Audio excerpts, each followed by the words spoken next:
I love the youth, but I receive wisdom, okay? I listen to anyone who has something constructive to say, someone who can put something positive into my life, into my spirit, because without us listening to each other, how are we gonna understand each other? That's how we break gang violence, right? We say, let's get the Bloods and Crips together, or the RBGs and these groups, let's get them together. Hopefully they'll listen to one another. If we can't work together, y'all, then why we expect these kids to work together? That don't even make any sense. We need to have a better relationship with the mayor's office. We need to have a better relationship with the police department.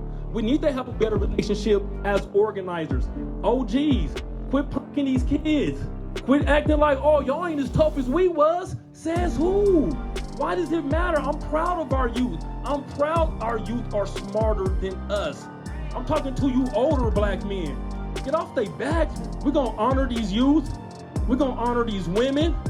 We're gonna get out their way. We're gonna listen to them, and I'm willing to help however I need to. Let's follow these kids. Let's listen to these kids, because really it's the youth who are dying out here in these streets. All right, let's keep them out of jail. Let's keep their spirits uplifted. All right, let's let them know they're doing a good job, that they're handsome, that they're beautiful, that they're strong, that they're smart. Because when OG Bubba tell them on the street corner and your boyfriend is beating them up at your house, guess who you lost them to? The street corner. God bless y'all, all right? Thanks for listening to me.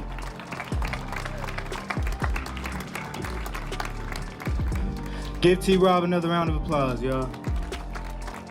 It's a beautiful thing, it's a beautiful thing. And like he said before, you know, it's time for us to be able to listen to the youth. Us youth out here are trying to make a statement, trying to support and honor these kids' deaths, right? Like 10 for 10 isn't a male-led organization, it's a youth-led organization. It's just youth of all people, of all colors, youth of all gender coming together and leading. So I want to make sure we announce and respect and give the platform to Rebecca Barber. Thank you very much, Rebecca.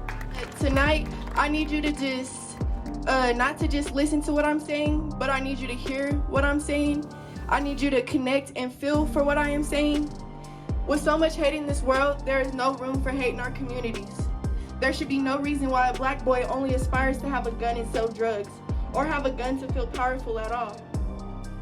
It saddened me when I heard about the young man who lost his life on Juneteenth, which is a celebration of our blackness, of our freedom. However, we're still stuck in the same slave mentality. We have to teach one another about our true capabilities and the power we hold and the impact we can have on this world. If all of our brilliant minds came together to figure out how to get our people and kids out of the streets, how to advance our people as a whole, we are all a part of each other, and at the end of the day, we're brothers and sisters. We need to protect each other. We need to protect each other from the greater evil and not feed into it. We need to become a greater force that we really are meant to be. We need to really get a grasp at the problems in the world today and see how we are affecting ourselves in a negative way. We can no longer feed into the bullshit. There is no reason why a black boy or black girl can't trust somebody that looks just like them. We should be one. Nowadays, everyone is looking for attention, affirmation, and compliments. They're doing things strictly for clout. Carry a gun for reassurance that they're hard, but in reality, they're just as weak because their minds are keeping them at this lower level when they are fully capable to become something great. We need to teach the importance of our education, historically black colleges and universities. We need to value schooling, and we need to make sure schools value our students. We need to reassure our friends, brothers, and sisters that they can have a good life without living like this. Fast money isn't everything. And I'm gonna say it again, fast money isn't everything. We don't need to lose somebody every week at the hand of gun violence. We need a new focus. It's not about who has this and who has more money. It should be about getting yourself out of whatever predicament you are in and bettering yourself or others for the future. The streets only come with two negative outcomes, death and prison, and we don't need to lose any more of our black boys and black girls at the hands of our own people, especially with so many systems set against us. We are public enemy number one. We shouldn't have to worry about if we're gonna make it home from a party because some dummy brought their gun with them.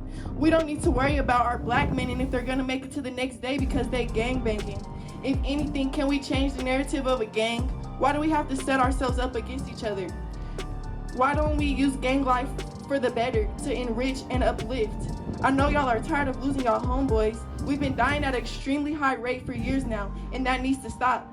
No mother should have to bury her child. No sibling should have to see his or her loved one in a casket, and no baby should have to grow up without a parent.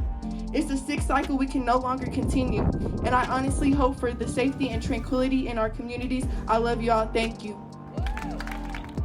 The reason why we're here today is because a lot of us know a name of a youth that died or fallen victim to gun violence or gang violence, and so this march is for them. This march is for our community. This march is for the youth in our community that have died, whose name haven't necessarily made the newspapers, whose name haven't been in the news. This march is, we're saying their name today. We probably can't honor and say all the names of the people in our community that died, but we're gonna try. I'm here today because Darrell Mitchell's name should be said every day in the news.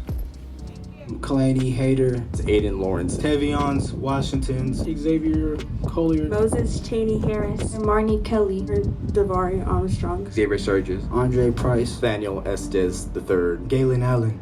Nathaniel Pondek, Isabella Thallis. please can we get a moment of 30 seconds of silence for the names that weren't said, and for the names that were said. Their names shouldn't be forgotten. They're dead. It's not okay that we have to say their name today because they fell victim to the violence in our community, because our community failed to protect them. It takes a village to raise a youth, to protect the youth, to see the youth, to grow him, to make sure he's everything that he can be, and obviously our village is failing somewhere. So as us youth, we came up with a list of demands that we need the community to hear. The mayor, you're here. Our first demand today is we gotta stop the violence in our community. We demand peace in our community. We are also calling for our youth to lead a yearly mayoral forum in Montbello. So as the mayor is here right now, you hear our command and our demand, so we expect to hear back. And with that being said, we're also asking for peace against our young gang members all throughout the city. So that's another demand that we're having. Our third demand is to make sure that the elders are supporting the youth, their initiatives, their movements, and in that support, making sure that they don't overstep their reach, take over the movement, take over the action, make sure that youth is at the center, because that is the group that we're trying to address with these issues. We want to establish the sustainable funding for youth organizations such as Youth Advisory Council to actually be the ones at the table to make sure that we are creating funding for these organizations that are helping within the community, and making sure that we're creating change with that based on grants and other funds of some sort, so we can be able to get these children some jobs. Our fifth demand is that we demand that youth programming be brought back in spaces for youth and to engage in gang intervention programs and mental health work, as well as college readiness programs. Our sixth demand calls for more funding towards athletic, academic, and art programs that exist within our community. Taryn said programming saved his life. How many more lives can we save? Our seventh demand is that we demand the inclusion of youth in the strategic planning of public safety. Like Peter said, we need involvement. We don't need y'all to just show up. We need y'all to be there to do the strategic planning, to be effective in the community. Demand that it be made easier for the community-based programs to get funding or grants from the city. Our ninth demand is we demand more economic opportunities for young people in the community. A job can save a life, money can save a life. Having a place to go where you get paid, where your voice is valued, saves a life. So we need summer programs. They exist, but they need to be better, they need to be stronger. We also need more entrepreneurship programs. We need more trainings for our youth. We got to make sure our youth are empowered, they're ready to take over. Demanding the progress to be made that legislations for youth and voting be raised lower, that people be younger now, 16, 17, 15, and I'll have the voice and opportunity to vote. The rec center is a place where a lot of youth go to for safety for youth, but it's too far away. We got to make sure there's more programming within our schools to empower our youth. We ask that elected officials stand beyond the youth, because it's symbolic of the idea that, yes, youth lead movements, but it's elected officials that are able to make those policies for our community. As we're marching, please make sure you talk to your neighbor. Make sure you hug the person next to you because there's so much pain in our community. As we're marching, please be mindful of the person next to you. As we say the names of the kids in our community, please, let's honor them. Let's remember them. This is a space for them.